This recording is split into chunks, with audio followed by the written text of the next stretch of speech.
నమస్కారం ఏసియన్ వార్తలకు స్వాగతం. ముందుగా ఈనాటి ముఖ్యాంశాలు.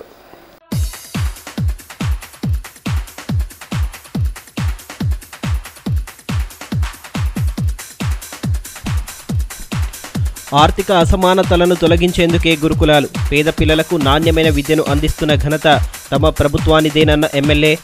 మైనార్టీ బాయ్స్ 2 పాఠశాల సందర్శన, విద్యార్థులతో కలిసి మధ్యాహ్న భోజనం.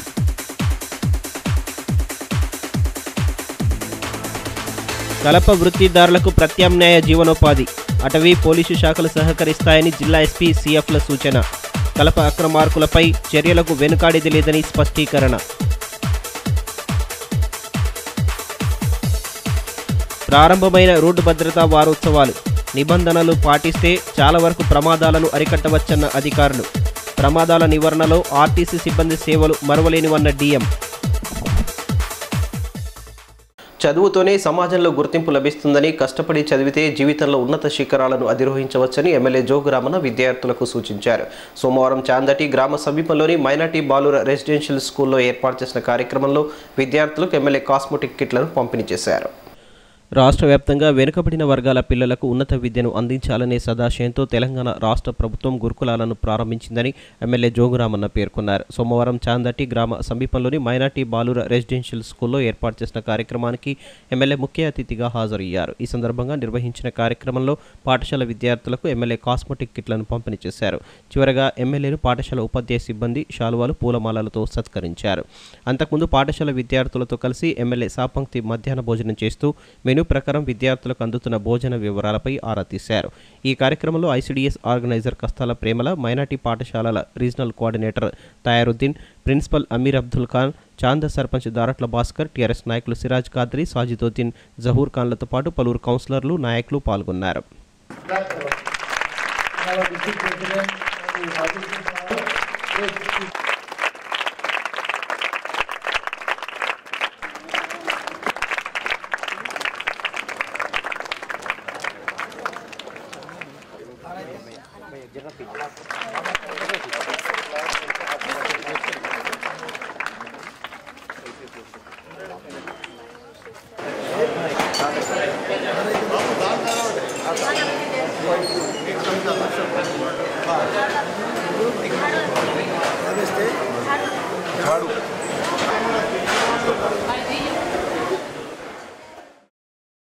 ఈ సందర్భంగా ఎమ్మెల్యే జోగురామన్న మాట్లాడుతూ జనాభాలో 90% ఉన్న ఎస్సీ, ఎస్టీ, బీసీ, మైనార్టీ వర్గాల పిల్లల విద్యాభివృద్ధికి తెలంగాణ రాష్ట్ర ప్రభుత్వం ప్రత్యేక కృషి చేస్తోందన్నారు. ప్రభుత్వం అందిస్తున్న సౌకర్యాలను విద్యార్థులు సద్వినియోగం చేసుకుంటూ తల్లిదండ్రుల కలలను సాకారం చేసేలా చదువుపై ప్రత్యేక దృష్టి సారించాలన్నారు.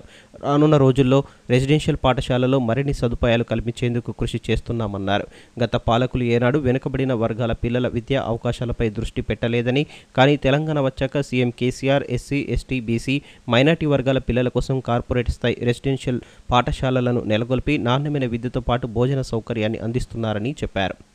केसीआर साहब तालीम के लिए कितना भी स्कूल सैंक्शन देके बजट भी मंजूर करे तो भी यहाँ जो प्रिंसिपल के साथ साथ जो हमारा जो टीचर्स है उन लोगों की वजह से इतना अच्छा और डिसिप्लिन और तुम्हारे को अच्छा पढ़ाई दे रहा, पहले तो मैं उन लोगों को धन्यवाद देता हूँ. सवाल तेलंगाना के हासिल इसलिए होना बोल के अपन पूछे थे. तेलंगाना किसके लिए होना? तेलंगाना कौन सा वर्गों को अन्याय हुआ, उस वजह से 14 साल केसीआर साहब का हालत एक ही थे. एससी, एसटी, बीसी, माइनॉरिटी ये जो जनसंख्या 90 तक के लोग है, फिर 90 तक के लोगों के लिए नाइंसाफ हो रहा. फिर नाइंसाफ को अपन इंसाफ करने के लिए अपना तेलंगाना अगर हासिल हुआ तो अपना एससी, एसटी, बीसी, माइनॉरिटियों के लिए हर गरीब के घर पे भी तालीम चल के जाना, हर गरीब के घर में तालीम मिलना, हर गरीब के घर में तालीम अगर हर बच्चे को मिले तो उतना तो घर सुधरते हैं. माँ बाप का भी काश पूरा होना हो सकता. केसीआर साहब का हालत था, वो हालत से साफ पूरा 202 माइनॉरिटी स्कूल्स रेजिडेंशियल स्कूल्स करे. Total 543 SC, ST, BC minority के हुआ. कौन सा भी तुम रोड डाले तो डेवलपमेंट होने के लिए, नाली बने तो डेवलपमेंट होने के लिए, मगर तालीम अगर मिला हर घर में ऑटोमेटिकली वो घर वो माँ बाप का काश पूरा होता. आप 1,00,000 से 1,10,20,000 रुपये खर्चा करके आपके पूरा गरीबों के लिए माइनॉरिटीज के लिए तालीम मिला बोल के केसीआर साहब का स्वप्न था, वो सपना। और मैं आप लोगों से उम्मीद करता हूँ, भरोसा करता हूँ, आपका प्रिंसिपल्स को, आपका जो टीचर्स को, पूरा जो लोग मेहनत करके आप लोग डिसिप्लिन से तालीम दे रहे, आप लोग भी डिसिप्लिन से और अच्छा तरीका से जो टीचर्स क्या बोलते हो अच्छा होमवर्क करके आपका माँ बाप का भी जो स्वप्न है, हम तो काली रिक्शा चलाऊंगा, जो मोज का दुकान लगा के मोज बेचाऊंगा, जो ऑटो रिक्शा चलाता हूँ, मगर हमारा जब पोतरा पोतरी हो तो बेटा बेटी हो तो आजकल एक टीचर हो तो पुलिस हो तो एक डॉक्टर हो तो एक इंजीनियर हो तो एक अच्छा काश्तकार हो तो ऐसा बनता बोल के जो माँ बाप का ख्वाहिश है वो पूरा आप लोग करना बोलते आप लोग को भरोसा करो। అనంతరం చాందాటిలో కొత్తగా అద్దెకు తీసుకోనున్న మైనార్టీ బాయ్స్ రెసిడెన్షియల్ పాఠశాల భవనాన్ని పార్టీ నాయకులతో కలిసి ఎమ్మెల్యే జోగు రామన్న పరిశీలించారు.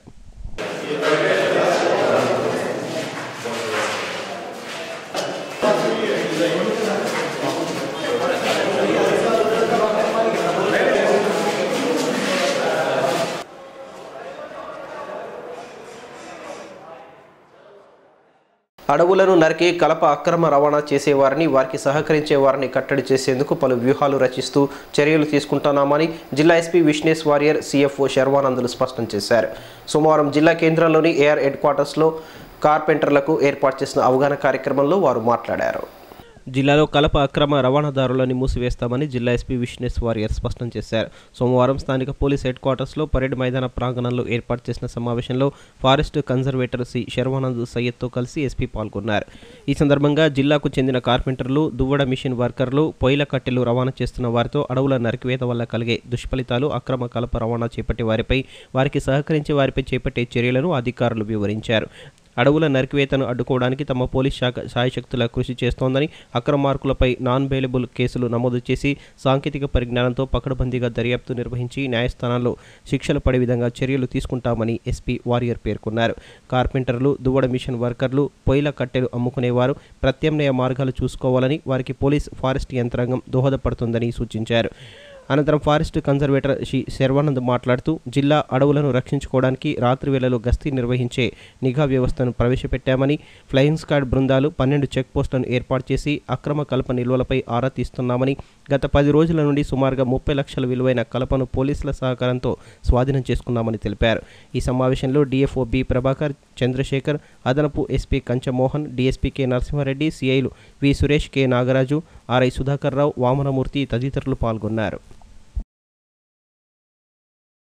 ఆదిలాబాద్ను ప్రమాదరహిత ప్రాంతంగా తీర్చిదిద్దడమే లక్ష్యమని, ప్రతి ఒక్కరూ రోడ్డు భద్రతా నియమాలను పాటించాలని traffic CI Suresh, DM Shankar రావులు సూచించారు. తెలంగాణ రాష్ట్ర రోడ్డు రవాణా సంస్థ ఆదిలాబాద్ డిపో ఆధ్వర్యంలో సోమవారం రోడ్డు భద్రతా వారోత్సవాలను ప్రారంభించారు. రోడ్డు భద్రతా చర్యలు పాటించకపోవడంతో ప్రమాదాల ద్వారా అనేక మంది మృత్యువాత పడటంతో పాటు క్షతగాత్రులవుతున్నారని traffic CI Suresh, DM Shankar రావులు పేర్కొన్నారు. ఈ నెల 4వ తేదీ నుండి 10వ తేదీ వరకు నిర్వహిస్తున్న 30వ రోడ్డు భద్రతా వారోత్సవాలను పురస్కరించుకుని తెలంగాణ రాష్ట్ర రోడ్డు రవాణా సంస్థ ఆదిలాబాద్ డిపో ఆధ్వర్యంలో సోమవారం స్థానిక బస్ డిపో ఆవరణలో ఏర్పాటు చేసిన ప్రారంభోత్సవ కార్యక్రమంలో వారు పాల్గొన్నారు. ఈ సందర్భంగా రహదారి భద్రత, జీవితానికి రక్షణ అనే నినాదంతో బస్ డ్రైవర్లకు ట్రాఫిక్ నిబంధనలు, రోడ్డు ప్రమాదాల నివారణకు తీసుకోవాల్సిన జాగ్రత్తలపై వివరించారు. చివరగా రోడ్డు భద్రతా వారోత్సవాలకు సంబంధించిన పోస్టర్లను ఆవిష్కరించారు. ఈ కార్యక్రమంలో డివిఎం రమేష్తో పాటు ఆర్టీసీ డ్రైవర్లు, సిబ్బంది పాల్గొన్నారు.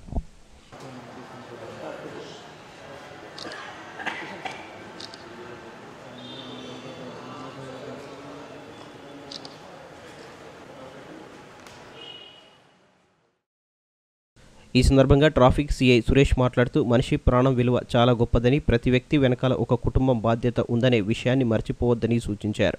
మద్యం సేవించి ఎవరూ వాహనాలను నడపరాదని, అతివేగంగా సెల్ ఫోన్లు మాట్లాడుతూ వాహనాలను నడపవద్దని సూచించారు.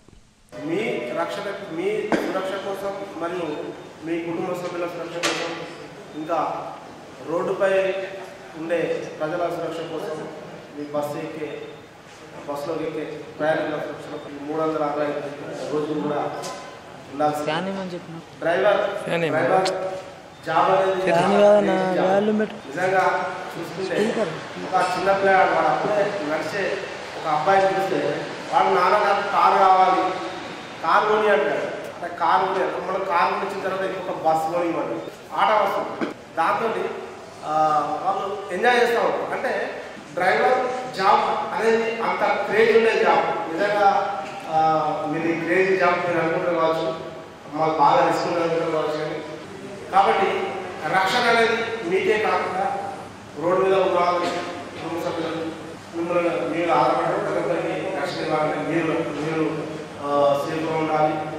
ముఖ్యంగా ఈ రోడ్డు ప్రమాదాలు జరగడానికి కారణాలు ఏంటి అంటే అతివేగం. నిర్దేశించిన వేగం కంటే అతివేగంలో పోతే మీరు ఒక అనుకోని సంఘటన జరిగినప్పుడు మీ బండిని కంట్రోల్ చేయలేదు. కంట్రోల్ చేయకపోవడం వల్ల ప్రమాదాలు జరుగుతాయి. మీరు నిర్దేశించిన స్పీడ్ను మెయింటైన్ చేయాలి. కలెక్టర్ సమావేశ మందిరంలో సోమవారం నిర్వహించిన ప్రజా ఫిర్యాదుల విభాగానికి జిల్లా వ్యాప్తంగా వివిధ ప్రాంతాల నుండి ఆర్జీదారులు తరలివచ్చారు. డిఆర్ఓ నటరాజన్, ఆర్డీఓ సూర్యనారాయణలు ప్రజల నుండి ఆర్జీలను స్వీకరించారు. ప్రజా ఫిర్యాదుల విభాగంలో దాఖలైన ఆర్జీలను సత్వరమే పరిష్కరించాలని ఆయా శాఖల ఉన్నతాధికారులకు డిఆర్ఓ నటరాజన్ సూచించారు. కలెక్టరేట్ సమావేశ మందిరంలో సోమవారం నిర్వహించిన ప్రజా ఫిర్యాదుల విభాగంలో జిల్లాలోని వివిధ ప్రాంతాల నుంచి వచ్చిన వారి నుంచి ఆర్డీఓ సూర్యనారాయణతో కలిసి డిఆర్ఓ నటరాజన్ ఆర్జీలను స్వీకరించారు. ఈ సందర్భంగా ఆసరా, డబుల్ బెడ్రూమ్, పట్టా పాస్బుక్లు, రైతు బంధు చెక్కుల పంపిణీ తదితర సమస్యలపై ఆయా ప్రాంతాల నుంచి వచ్చిన ప్రజలు ఆర్జీలను అందజేయగా వాటిని సంబంధిత అధికారుల దృష్టికి తీసుకెళ్తూ వెంటనే చర్యలు తీసుకోవాలని డిఆర్ఓ నటరాజన్ సూచించారు. సమస్యలు పరిష్కారం కోసం నమ్మకంతో ప్రజావాణిలో ఆర్జీలు సమర్పిస్తున్నారని, వారి నమ్మకాన్ని వమ్ము చేయకుండా ఎప్పటికప్పుడు సమస్యలను పరిష్కరించాలని అధికారులకు సూచించారు. సమస్యల పరిష్కారంలో ఏమైనా ఇబ్బందులుంటే సంబంధిత ఫిర్యాదుదారునికి సమాచారం ఇవ్వాలని తెలిపారు. ఈ కార్యక్రమంలో ఆయా శాఖల ఉన్నతాధికారులు పాల్గొన్నారు.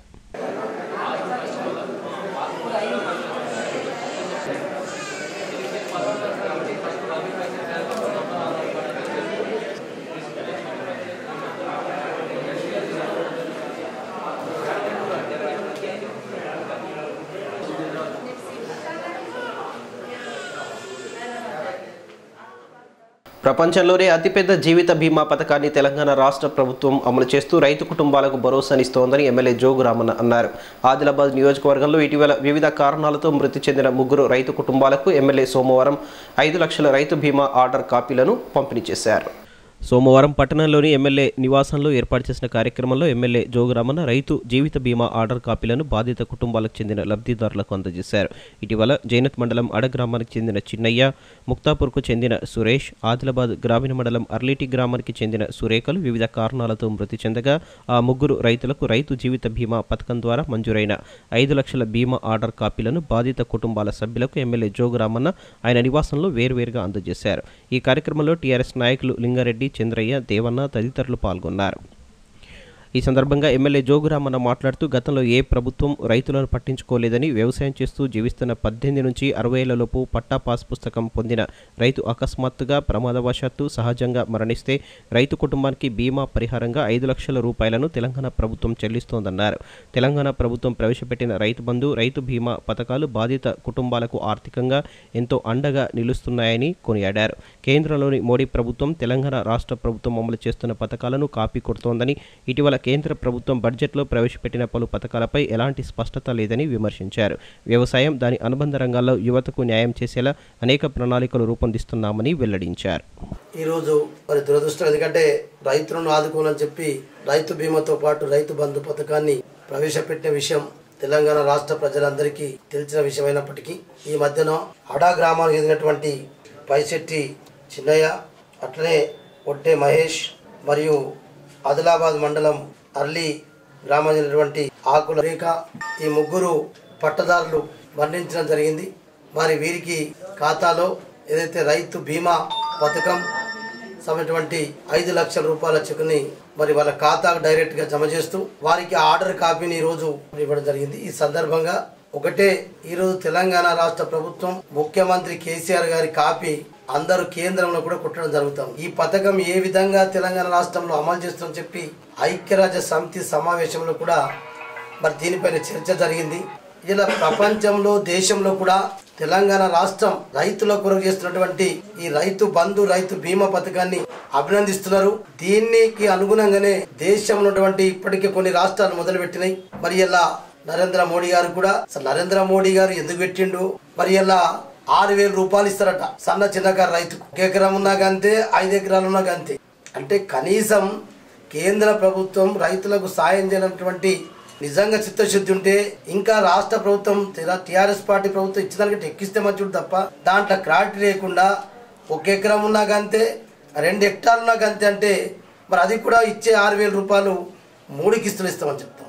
అంటే ఇది ఎందుకు ఇస్తున్నట్టు, ఎవరికి ఇస్తున్నట్టు, దీనివల్ల రైతుకు ఏం లాభం జరుగుతుందో అందుకొరకే ఇలా తెలంగాణ రాష్ట్ర ప్రభుత్వం ముఖ్యమంత్రి కేసీఆర్ గారు ఈ రకంగా చేస్తూ ఉన్నారు. ఇలా అందరూ కూడా దీన్ని మరి ఆలోచిస్తూ ఉన్నారు. అంటే నిజంగా మరి తెలంగాణ రాష్ట్ర ముఖ్యమంత్రి కేసీఆర్ గారు మన రాష్ట్రంలో పుట్టడం మన అదృష్టంగా భావిస్తూ అనేక రకాలుగా వ్యవసాయానికి అనుబంధం ఉన్నటువంటి రిలేటెడ్ అన్నీ కూడా ఇంకా రేపు రాబోయే రోజుల్లో యువతలకు వారికి ట్రైనింగ్ ఇచ్చి వారికి ప్రభుత్వం నుంచి ఆర్థికంగా ఆదుకొని వ్యవసాయంతో పాటు అనుబంధం ఉన్నటువంటి అటువంటి అన్నీ కూడా చిన్న చిన్న పరిశ్రమల ద్వారా రేపు గ్రామీణ ప్రాంతంలోటువంటి యువతీ యువకులందరికీ కూడా ఇలాంటి కార్యక్రమం తీసుకుపోవడానికి ఇప్పటికే ప్రణాళికలు మొదలుపెట్టినాం.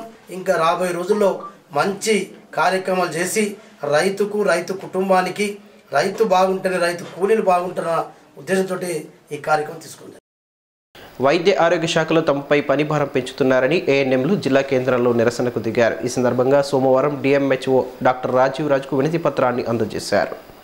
వైద్య ఆరోగ్య శాఖలో పనిచేస్తున్న తమపై పనిభారాన్ని తగ్గించాలని కోరుతూ ఏఎన్ఎంలు సోమవారం ఆందోళనకు దిగారు. జిల్లా కేంద్రంలోని డిఎంఎండ్హెచ్ఓ కార్యాలయ ఆవరణలో వైద్య ఆరోగ్య శాఖ ఉద్యోగుల సంఘం జిల్లా అధ్యక్షుడు బండారి కృష్ణ నేతృత్వంలో ఉద్యోగులు ప్రభుత్వానికి వ్యతిరేకంగా నినాదాలు చేస్తూ నిరసన వ్యక్తం చేశారు. అదే సమయంలో అక్కడికి చేరుకున్న డిఎంహెచ్ఓ డాక్టర్ రాజీవ్ రాజ్కు వినతి పత్రాన్ని అందించి తమ సమస్యలను విన్నవించారు. అయితే పనిచేస్తూనే సమస్యను పరిష్కరించుకోవాలని, సమస్యలను తప్పనిసరిగా ప్రభుత్వం దృష్టికి తీసుకువెళతానని ఈ సందర్భంగా వారికి హామీ ఇచ్చారు.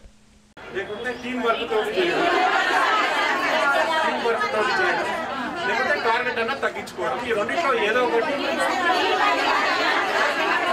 మీరు ఎట్లా అవలంబిస్తే ప్రాబ్లం వచ్చిండొచ్చు.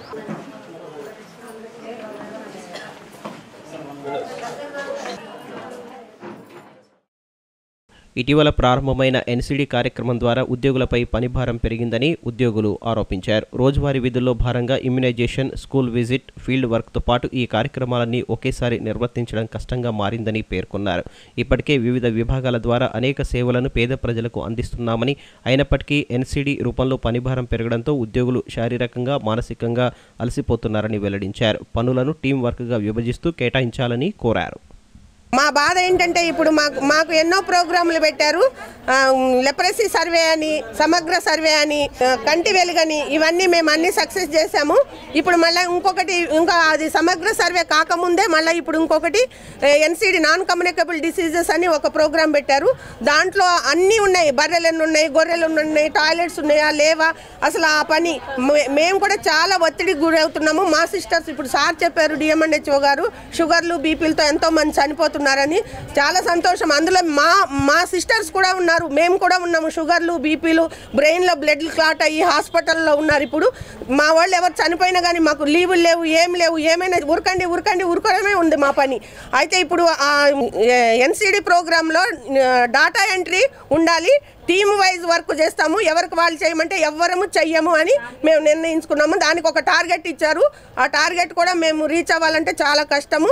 అందుకని దాన్ని బట్టి మేము అందరము సిస్టర్స్ అందరం కలిసి మేము ఒక నిర్ణయానికి వచ్చాము. మాకు టీం వర్క్ పెట్టాలి, డాటా ఎంట్రీని కంపల్సరీ పెట్టాలి. Thank you. క్యాన్సర్ టెస్టులు కూడా చేయమంటున్నారు. దాంట్లో కంపల్సరీ మాకు మెడికల్ ఆఫీసర్ ఉండాలి. నిరక్షరాస్యత, మూఢ విశ్వాసాలతో సమాజం అంధకారంలో ఉన్న తరుణంలో వెలుగులను ప్రసాదించే లక్ష్యంతో ప్రారంభమైన మహాయజ్ఞమే శిశుమందిరాల స్థాపన అని ప్రముఖ ఆధ్యాత్మికవేత్త కమలానంద భారతి స్వామీజీ అన్నారు. 2 రోజుల పాటు ఘనంగా సాగిన సరస్వతి శిశుమందిర్ 50వ వసంతోత్సవ వేడుకలు ఆదివారం సాయంత్రం ముగిశాయి. సమాజం ఎన్ని ఆధునిక పుంతలు తొక్కుతున్నా పాశ్చాత్య సంస్కృతి రాజ్యమేలుతున్న హిందూ సాంప్రదాయం తన వైభవాన్ని కొనసాగించడంలో సరస్వతి శిశు మందిరాలు కీలక పాత్రను పోషిస్తున్నాయని ప్రముఖ ఆధ్యాత్మికవేత్త కమలానంద భారతి స్వామి అన్నారు. పట్టణంలోని హౌసింగ్ బోర్డు సరస్వతి శిశు మందిర్ ఉన్నత పాఠశాలలో 2 రోజుల పాటు సాగిన పాఠశాల స్వర్ణ జయంతి ఉత్సవాల ముగింపు వేడుకలను ఆదివారం ఘనంగా నిర్వహించారు. ఈ కార్యక్రమానికి ముఖ్య అతిథిగా హాజరైన కమలానంద భారతి స్వామికి పాఠశాల పూర్వ విద్యార్థులు సాదర స్వాగతం పలికారు. ఈ సందర్భంగా విద్యార్థులు నిర్వహించిన నిర్వహించిన పలు సాంస్కృతిక కార్యక్రమాలు ఆకట్టుకున్నాయి. ఈ కార్యక్రమానికి హాజరైన అతిథులను పూలమాలలు, శాలువలతో ఘనంగా సత్కరించారు. ఈ కార్యక్రమంలో మాజీ ZP chairperson Suhasini Reddy, Devidas Deshpande, Asian MD Y Omprakash Reddy తదితరులు పాల్గొన్నారు.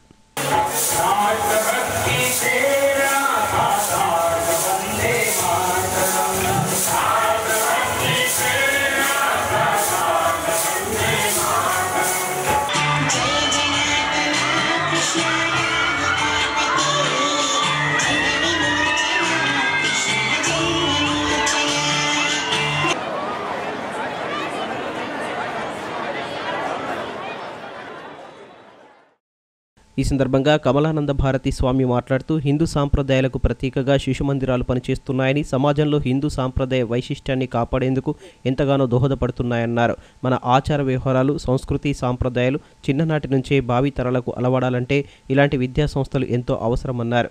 స్వాతంత్రం వచ్చిన 20 ఏళ్లకే శిశు మందిరాలు ప్రారంభింపబడ్డాయని, ఆర్థిక, సామాజిక పరిస్థితులు సరిగా లేక కరువు కాటకాలు, నిరక్షరాస్యత, మూఢ విశ్వాసాలు రాజ్యమేలుతున్న ఆనాటి రోజుల్లో సమాజాన్ని విద్య ద్వారా జాగృతం చేయాలన్న గొప్ప సంకల్పంతో ప్రారంభించబడిన మహాయజ్ఞమే శిశుమందిరాల స్థాపన అని కొనియాడారు.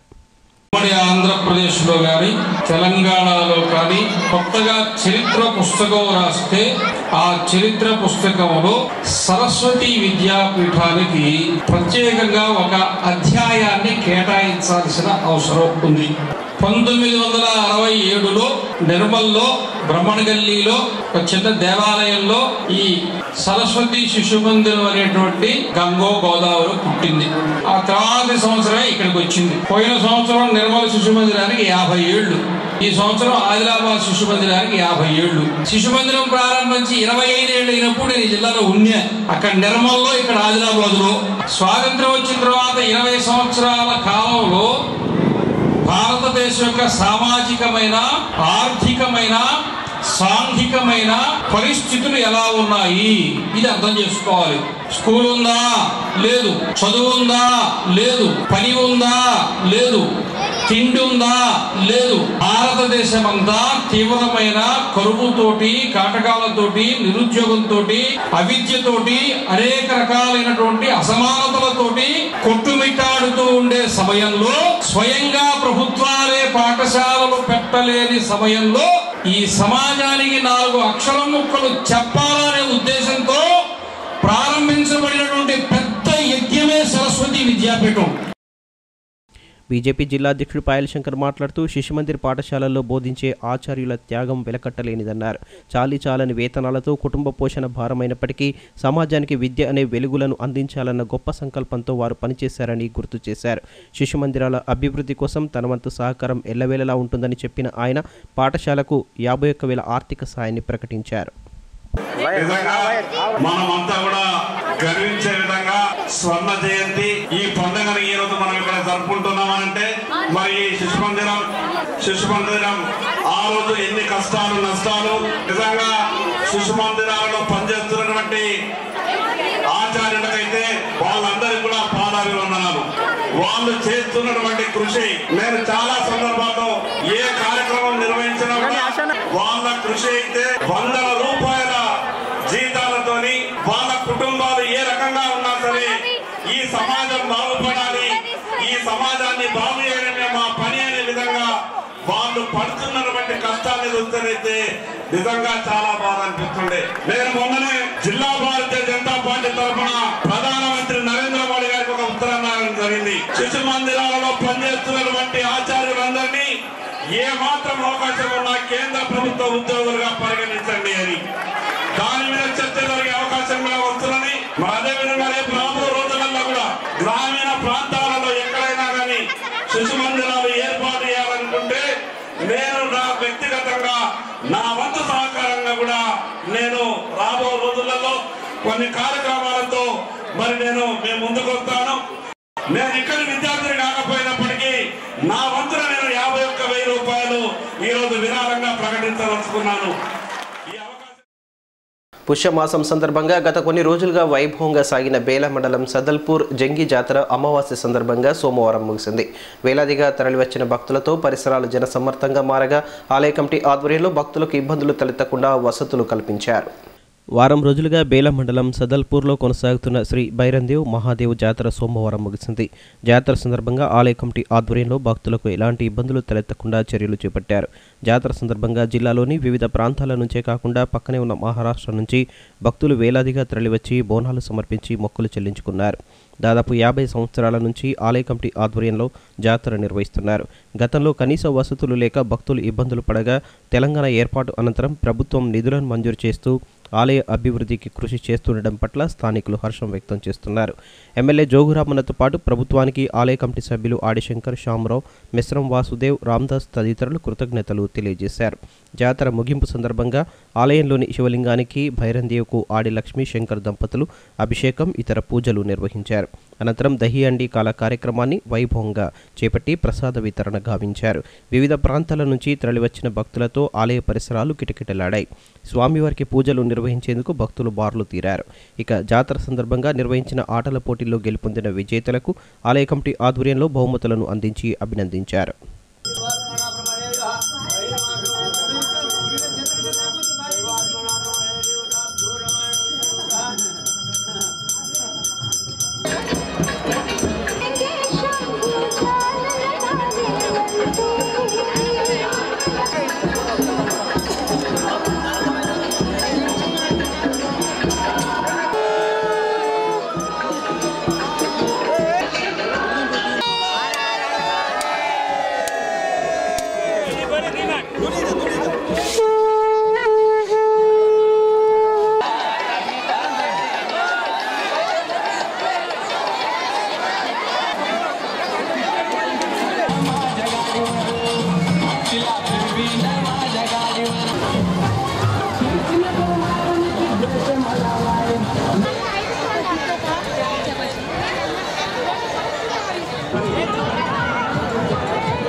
ఈ సందర్భంగా ఆలయ కమిటీ సభ్యుడు ఆడిశంకర్ మాట్లాడుతూ 50 ఏళ్లుగా జాతరను నిర్వహిస్తున్నప్పటికీ ఎలాంటి అభివృద్ధికి నోచుకోలేదన్నారు. తెలంగాణ ఏర్పాటు అనంతరం ఎమ్మెల్యే జోగురామన్న చొరవతో నిధులు మంజూరై ఆలయ అభివృద్ధి కల సాకారమవుతోందన్నారు. జాతరను ప్రశాంతంగా నిర్వహించేందుకు సహకరించిన భక్తులు, ప్రజలకు ఆలయ కమిటీ తరపున కృతజ్ఞతలు తెలియజేశారు. మహాదేవ్ మరియు భైరవదేవ్ దేవస్థాన్ కమిటీ సదల్పూర్ ఈరోజు మన తెలంగాణ రాష్ట్ర ప్రభుత్వం ఏర్పడిన తర్వాత దాదాపు 50 సంవత్సరాలు కావస్తుంది. 50వ సంవత్సరం అడుగు చేసినాం. దాదాపు 50 సంవత్సరాలు వస్తుంది, కానీ ఇప్పటి వరకు ప్రభుత్వం ద్వారా ఎలాంటి నిధులు రాలేదు. ఈనాటి తెలంగాణ రాష్ట్ర ప్రభుత్వం 2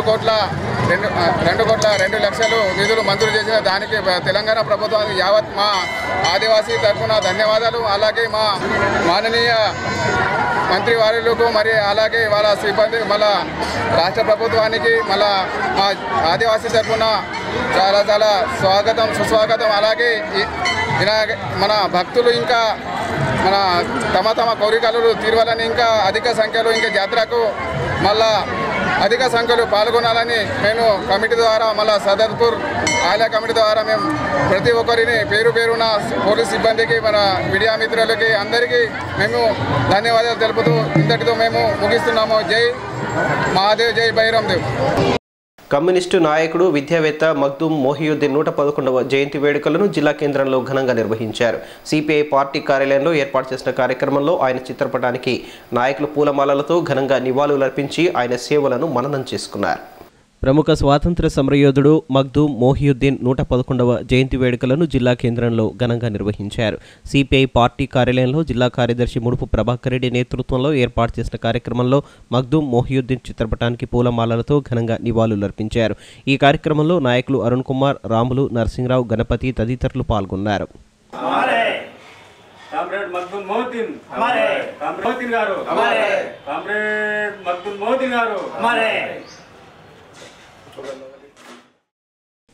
ఈ సందర్భంగా సిపిఐ జిల్లా కార్యదర్శి ముడుపు ప్రభాకర్ రెడ్డి మాట్లాడుతూ హైదరాబాద్కు చెందిన మగ్దూమ్ మొహియుద్దీన్ నిజాం నిరంకుశ పాలనకు వ్యతిరేకంగా గలమెత్తుతూ రైతాంగ సాయుధ పోరాటానికి పిలుపునిచ్చిన పోరాట యోధుడిని ప్రశంసించారు. రాష్ట్రంలో ఎస్టీయూ ఉపాధ్యాయ సంఘం స్థాపించి ఉపాధ్యాయుల సమస్యలపై నిరంతరం పోరాటం చేశారని గుర్తు చేశారు. ఆయన పోరాట స్ఫూర్తిని ఆదర్శంగా తీసుకుని ప్రజా వ్యతిరేక విధానాలపై గలం విప్పుతామని స్పష్టం చేశారు. మగ్దూమ్ మొహియుద్దీన్ గారు మన తెలంగాణ స్వాతంత్ర సమరయోధుడు. ఈనాటికి 111 సంవత్సరాలు అయితే జన్మించి 25 ఆగస్టు 1969 నాడు ఆయన కన్నుమూసినాడు. అయితే ఆ మధ్యకాలంలో ఆయన పుట్టిన నుండి ఒక స్టూడెంట్గా మంచి గ్రాడ్యుయేషన్ ఉన్నతమైన చదువు చదివిన హైదరాబాద్ నివాసి ముగ్దున్ మొహిద్దీన్ గారు. వారు ఏదైతే నిజాం ప్రభుత్వం హైదరాబాద్ సంస్థానంలో గుండాగిరి చేస్తున్నప్పుడు, దౌర్జన్యాలకు పాల్పడుతున్నప్పుడు రవినారాయణ రెడ్డి, బద్దా మెల్లారెడ్డి, ముగ్దున్ మొహిద్దీన్ గారు ఒక కమ్యూనిస్టు యోధులుగా, కమ్యూనిస్టు నాయకులుగా వారు తెలంగాణ సాయుధ పోరాటంలో కీలక పాత్రతో పాటు తెలంగాణ సాయుధ పోరాటానికి పిలుపునిచ్చిన మహానాయకుల్లో ముగ్దున్ మొహిద్దీన్ గారు ఒకరు. ముగ్దున్ మొహిద్దీన్ గారి జీవిత చరిత్ర చాలా చరిత్రాత్మకమైనది. కొందరు అనుకోవచ్చు ముగ్దున్ మొహిద్దీన్ ముస్లిం కదా, ముస్లింకు వ్యతిరేకంగా ఎందుకు పోరాడంటే ఆయన ఒక కమ్యూనిస్టువాది, స్వతంత్ర సమానత్వం కొరకు పోరాడిన యోధుడు. ఆ తర్వాత 1952లో ఆయన మొట్టమొదలు అంటే మన తెలంగాణలో మన భారతదేశంలో దాదాపు మొట్టమొదలు ఒక యూనియన్ వ్యవస్థాపకుడు ST union, state teachers union అని మన హైదరాబాద్లో వారి ఇంట్లోనే ఆ యూనియన్ని స్థాపన చేశాను. STU union, state teachers union వ్యవస్థాపన అయిన తర్వాతనే మన దానికి నాయకత్వం అనేక సంవత్సరాలు వహించినారు గౌరవాధ్యక్షుడిగా. ఆ తర్వాతనే ఇప్పుడు ఎన్నో ఉపాధ్యాయులు ఇలా ఉపాధ్యాయుల రంగంలో అనేక మంది ఇలా లాభాలు పొందుతున్నారు. టీచర్లు ఇలా వేతనాలు పెరుగుతున్నాయి, వాళ్ళ సౌకర్యాలు కలిగినాయంటే కామ్రేడ్ ముగ్దున్ మొహిద్దీన్ గారి చొరవ వల్లనే, వారి పోరాటం వల్లనే. భీంపూర్ మండలం గోమూత్రికి చెందిన 35 మంది మత్స్య వృత్తిదారులకు రాయితీపై మంజూరైన చేపల వలలను సోమవారం ఆ శాఖ జిల్లాధికారి విజయ్ కుమార్ పంపిణీ చేశారు. ప్రభుత్వం అందిస్తున్న రాయితీ పథకాలను సద్వినియోగం చేసుకోవాలని ఈ సందర్భంగా ఆయన సూచించారు.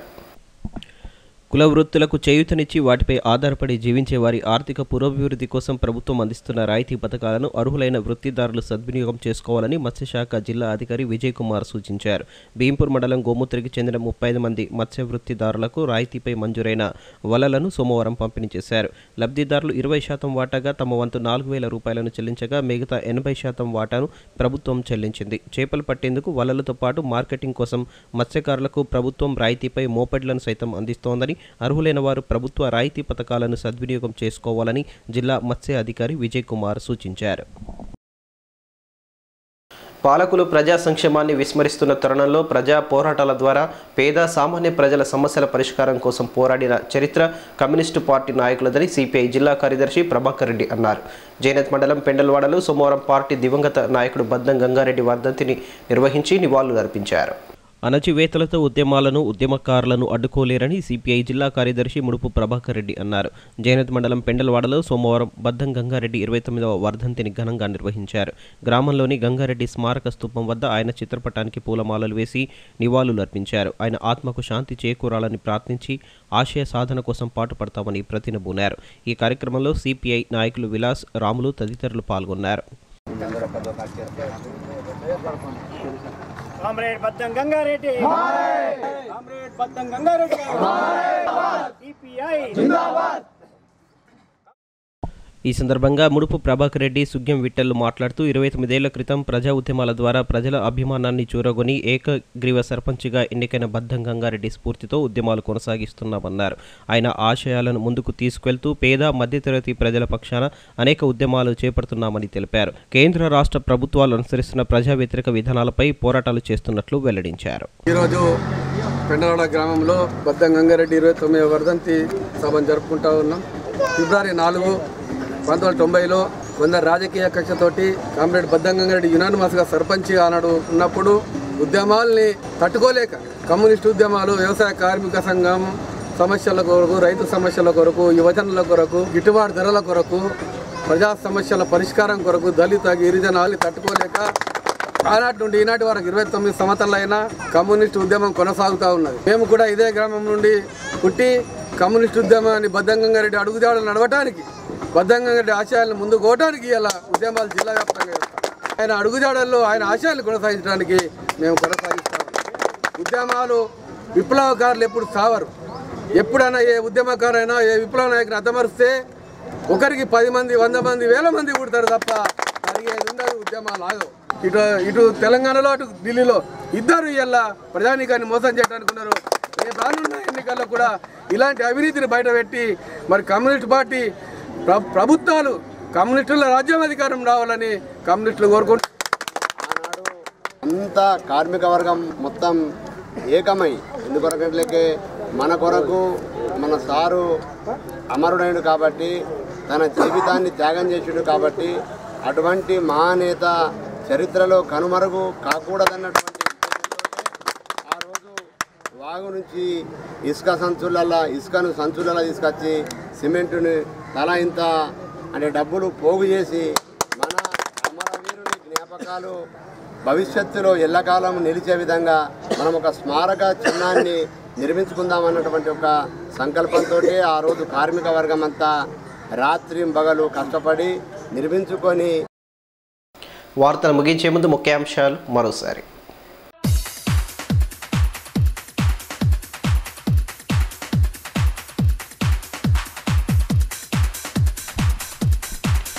ఆర్థిక అసమానతలను తొలగించేందుకే గురుకులాలు, పేద పిల్లలకు నాణ్యమైన విద్యను అందిస్తున్న ఘనత తమ ప్రభుత్వానిదేనన్న ఎమ్మెల్యే.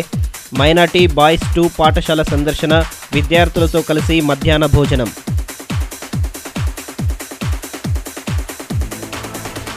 కలప వృత్తిదారులకు ప్రత్యామ్నాయ జీవనోపాధి, అటవీ పోలీసు శాఖలు సహకరిస్తాయని జిల్లా ఎస్పీ సిఎఫ్ల సూచన. కలప అక్రమార్కులపై చర్యలకు వెనుకాడేది లేదని స్పష్టీకరణ. ప్రారంభమైన రోడ్డు భద్రతా వారోత్సవాలు, నిబంధనలు పాటిస్తే చాలా వరకు ప్రమాదాలను అరికట్టవచ్చన్న అధికారులు.